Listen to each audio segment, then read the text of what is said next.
Hi everybody, this is Marissa Reilly from Trifreddie & Associates PT. In our last video, we talked about some of the exercises and specific cross-training recommendations for returning to sport. And in this video, we're going to talk about hydration, nutrition, and just your mindset when returning to sport. So to start, we're going to talk about hydration. So many of us don't drink enough water to start with.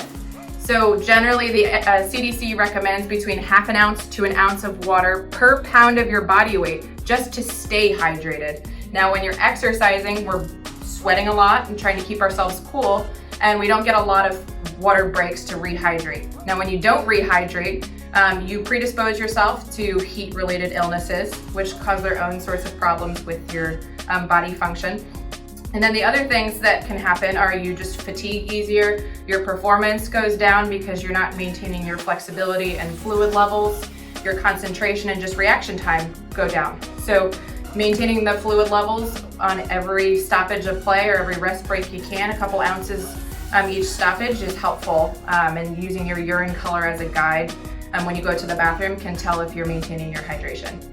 So next we'll talk about nutrition a little bit. So as a disclaimer, physical therapists are not registered dietitians or nutritionists, but we give some basic nutritional recommendations based on the person. So what becomes important is ensuring that you're maintaining a proper macronutrient breakdown. So after you exercise, you want to make sure that within an hour of exercising, you're getting a proper amount of protein in your diet, whether that is in a vegan or vegetarian form with tofu, beans, legumes, nuts, or if you're a meat eater, getting some peanut butter or some red meat or chicken, turkey, fish into your diet soon after exercising so that you can replenish and restore your muscle function and muscle properties.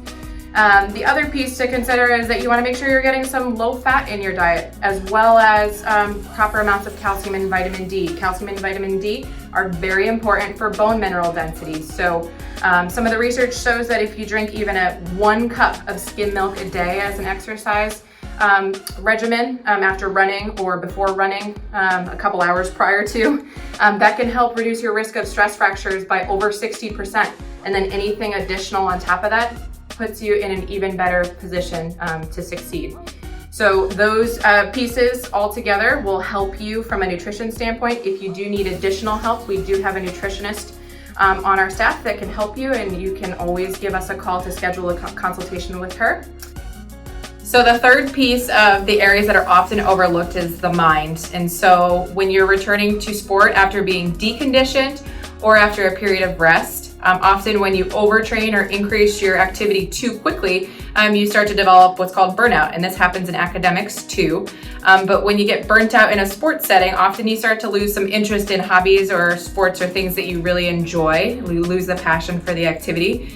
So that's one of the things we try to avoid by slowly increasing the amount of time it takes you to get back in shape. Some of the other things that can happen if you're training too quickly are that you get fatigued quicker. You start to lose your reaction time and just your overall agility because your concentration is affected. The other things that you're thinking about are affected, and when you're burnt out, generally it just takes you longer amounts of time to recover. So one of the things that we like to work on in the clinic to help with reaction time is a new tool that's called the Blaze Pods. So these are just 2 of the 6 we have in the clinic, but we have lots of different games and activities that we can work on to help you increase your reaction time and your response time to obstacles or things that are changing in your environment. That concludes our tips and tricks for returning to sport and returning to your season. Now, if you find that trialing these tips and tricks don't get you over the hump with your acute injury management, or if you're finding that you just want to get to the next level of your sports performance, give us a call or an email to schedule an appointment. Thanks for watching.